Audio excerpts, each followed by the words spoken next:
Assalamualaikum warahmatullahi wabarakatuh. Perkenalkan, nama saya Nur Saidah. Saya dari kelas EKM 5. Di sini saya akan membuat rekaman audio untuk memenuhi kebutuhan tugas manajemen bencana. Langsung saja, kenapa saya memilih video Crime Skin Bucha How Russian soldiers run a cleansing operation in Ukraine? Karena saya lebih tertarik video tersebut daripada video yang lainnya. Jenisnya yaitu sebuah pembunuhan dan bagaimana tentara Rusia melakukan operasi pembersihannya. Kemudian untuk penyebabnya yaitu karena sebagian besar penduduk terpapar polusi udara dari industri berat dan pesatnya pertumbuhan yang ada di daerah tersebut. Orang pertama tiba pada pukul 7:27 pagi. Tentara Rusia menutupi kepalanya dan mengiringinya ke jalan masuk menuju gedung perkantoran yang tidak mencolok. 2 menit kemudian, suara memohon dan tercekat memecat keheningan pagi. Kemudian dia menjawab tanpa amun, "Bicaralah, bicaralah." Para wanita dan anak-anak datang kemudian sambil memegang tas dan dikemas dengan tergesa-gesa dengan anjing pemeliharaan mereka di belakangnya. Saat itu, pagi yang dingin dan kelabu, tanggal 4 Maret di Bucha, Ukraina, gagak menguceh saat malam tiba. Setidaknya 9 pria akan berjalan menuju kematian mereka di Jalan 144 Yablunska, sebuah kompleks bangunan yang dibuat oleh Rusia menjadi markas besar dan pusat kekerasan yang akan mengejutkan dunia.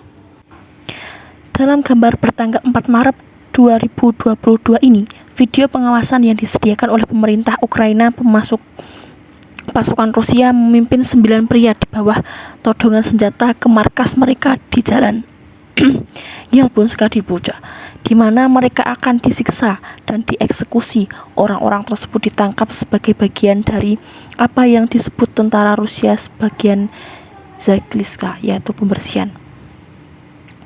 Mereka memburu orang-orang berdasarkan daftar yang disiapkan oleh badan intelijen mereka dan pergi dari rumah ke rumah untuk mengidentifikasi dan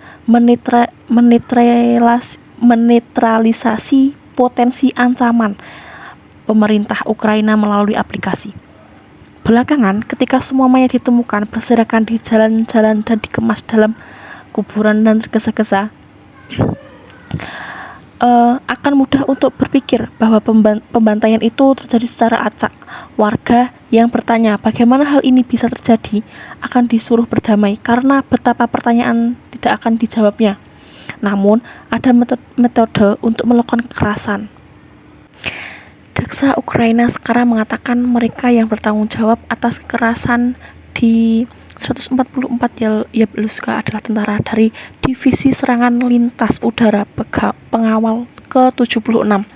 Mereka mengajar komandannya, Major Sergei Chubrynkin, dan atasannya, Kolonel Jenderal Alexander Kaiku, seorang pria yang dikenal karena keberuntalannya sebagai pemimpin pasukan Rusia di Suriah atas kejahatan agensi karena melancarkan perang ilegal. Polisi akhirnya menemukan hampir 40 mayat di sepanjang jalan Yablunska saja. Jaksa telah mengidentifikasi 12 di sekitar 144 Yablunska. Wartawan API mendokumentasikan jenazah ke-13 di tangga jatuhnya Bucha. Sekitar jam makan siang tanggal 3 Maret, 3 kendaraan lapis baja Rusia muncul tepat di luar tambang di tepi barat Bucha. Maxim Stakhov, seorang veteran perang tahun 2014 melawan pasukan yang didukung Rusia di wilayah Donbas, Ukraina Timur. Melihat mereka, dia melompat ke dalam mobilnya dan berlari keliling kota sambil berteriak sembunyi. Stakhov dan beberapa lusin sukarelawan lainnya bersama dengan segelintir tentara mendirikan 3 pos pemeriksaan untuk memeriksa dokumen orang-orang dan membantu evaluasi di sepanjang jalan Yablunska, jalan strategis yang memisahkan Bucha dan Ibir yang berdekatan. Sebagian besar relawan belum pernah memegang senjata sebelumnya, kata Stakhov dan perjuangan lainnya kepada AP, dan mereka mencari senjata sebanyak yang mereka bisa. Warga sipil menuju ke ruang bawah tanah yang dibentengi dengan baik di sebuah gedung perkantoran di sebuah kompleks industri di Jalan Yambuska 140 untuk mencari perlindungan. Dan seorang pria tak bernyawa dengan tangan terikat di belakang punggung terletak di tanah di Bucha, Ukraina, Minggu 3 April 2022.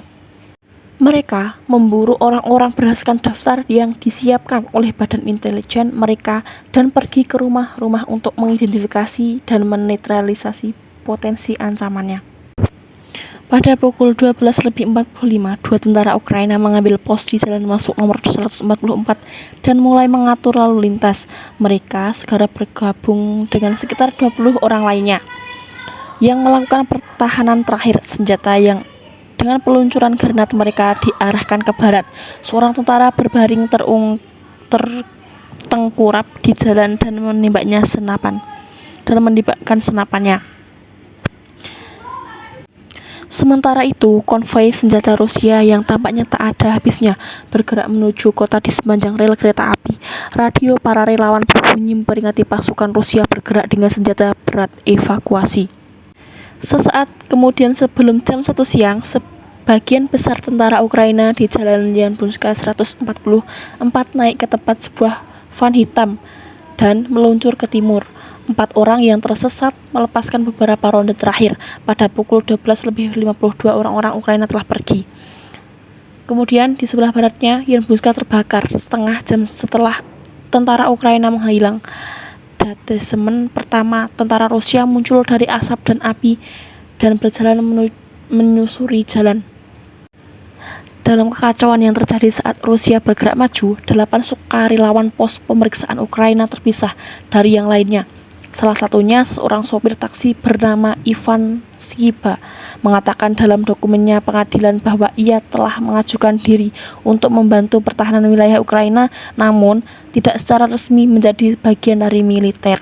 Yang mereka miliki hanyalah perlindungan tubuh, one tickle talkie, senapan Kalashnikov, dan granat tangan. Para sukarelawan itu masuk ke dalam sebuah rumah bata berwarna pucat di Jalan Yablunska nomor 31 dan mendengarkan dalam diam suara tembakan senapan di dekatnya dan deru tank Rusia yang tak ada habisnya. Pada pukul 17:49, Andriy Dvornikov, sukarelawan pos pemeriksaan lainnya, mendapatkan pesan dari seorang berjuang Ukraina yang berhasil mencapai Bucha ke Ipir. Dia tahu dia sedang dalam masalah. Ivan Skiba berproses untuk foto di Katowice, Polandia pada 16 Juli 2022.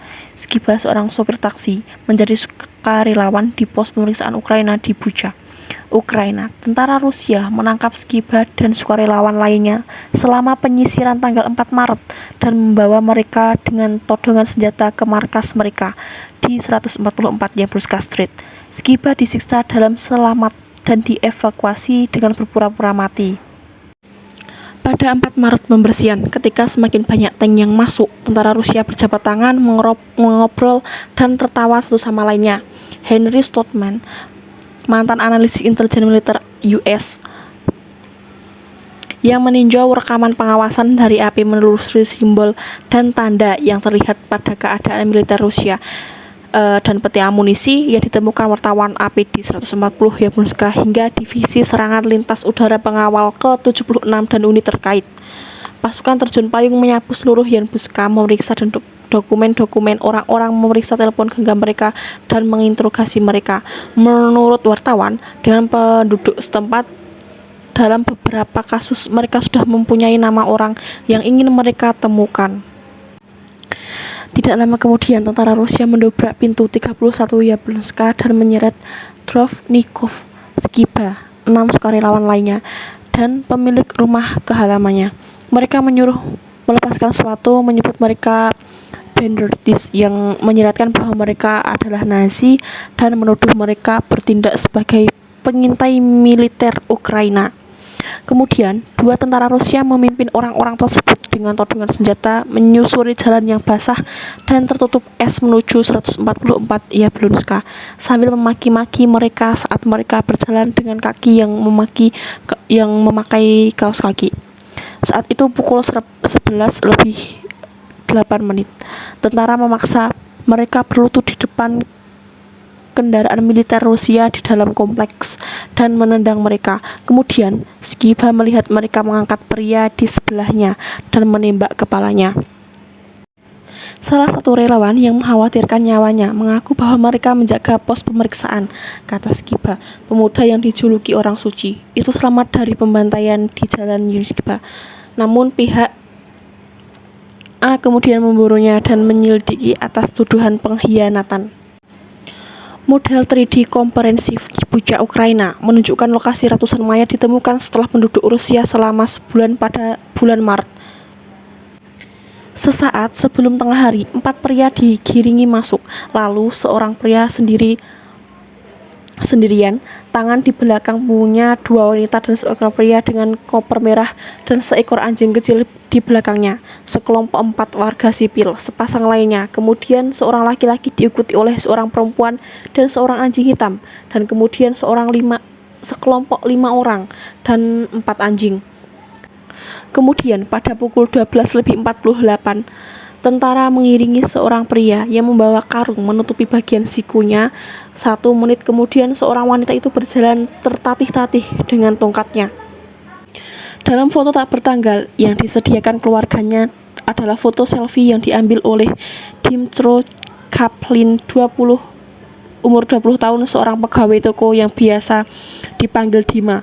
Dima adalah salah satu dari setidaknya 9 pria tentara Rusia yang ditangkap selama penyisihan Bucha, Ukraina pada 4 Maret 2022 dan dieksekusi di markas besar mereka di 144 Yablonska Street. Jaksa Ukraina sekarang mengatakan mereka tahu siapa yang bertanggung jawab, yaitu tentara dari divisi serangan lalu lintas pegawai ke-76 di bawah Komando Medan Perang Utama Alexander Kairo, seorang kolonel jenderal yang terkenal karena kebrutalannya sebagai pemimpin pasukan Rusia di Suriah. Mereka secara sistematis mengeluarkan setiap kamera CCTV yang mereka temukan. Layar demi layar terpotong menjadi hitam. Di depan markas darurat mereka, tentara Rusia duduk di atas tank mereka, berbagai botol Coca-Cola dan bermain pistol di belakang mereka. Kerumunan warga di sipil di nomor 140 semakin padat. Anjing menggonggong menjadi liar. Anehnya, beberapa tentara membagikan daging kaleng dan korek api dan memberitahu orang-orang bahwa mereka telah terbatas dari penindasan Nazi, sementara yang lain melakukan eksekusi di depan umum. Rusia membiarkan sebagian warga sipil pergi pada hari itu. Pertama perempuan, lalu laki-laki. Namun para relawan tersebut tidak dibebaskan. Wajah Skiba dipukul dengan sangat keras hingga giginya copot. Alisnya terbelah dan darah mengalir ke wajahnya. Orang-orang Rusia mengikat tangannya dengan salotip di belakang punggungnya, meletakkan ember di atas kepalanya dan menyandarkannya ke dinding di kompleks perkantoran dengan posisi berlutut. Mereka menumpuk batu bata di punggungnya hingga ia terjatuh, kemudian menariknya dan membenturkan kepalanya ke dalam ember hingga ia kehilangan kesadaran mereka. Simbol akuntabilitas. Apa yang terjadi di 144 Yablonska adalah kasus nomor 1 di kantor Jaksa Agung Ukraina. Ukraina sedang berusaha keras membangun sistem yang dapat menangani puluhan ribu investigasi kejahatan perang yang ada dalam kompleks. Ada lebih dari 3.500 investigasi di Bucha saja, dan bahkan banyak hal yang gagal dalam berkas kasus untuk 144 Yablonska. Ada 2 tanggal yang salah menurut temuan AP. Jaksa mengatakan mereka juga memeriksa jenazah ke-13 yang diidentifikasi wartawan. Seorang penjaga berjalan melewati pintu masuk jalan Yablonska di Bunchin, Ukraina, 29 April 2022. Gedung kantor tersebut digunakan sebagai tempat perlindungan bom sebelum Rusia mengambil alih gedung tersebut sebagai markas. Mereka menggunakan untuk interogasi, mendirikan rumah sakit, lapangan, dan menahan warga sipil dan tidak menimbulkan ancaman di ruang bawah tanah. Lebih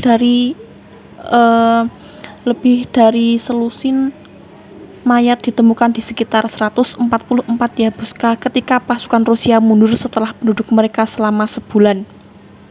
Dia ingin dunia mengakui bahwa suaminya meninggal, jenazahnya ditinggalkan berminggu-minggu di halaman yang dipenuhi dengan sampah. Dan semua masyarakat beradab di dunia harus mengakui bahwa ini adalah pembunuhan. Sekian untuk audio yang saya berikan. Bila ada salah kata saya mohon maaf. Wassalamualaikum warahmatullahi wabarakatuh.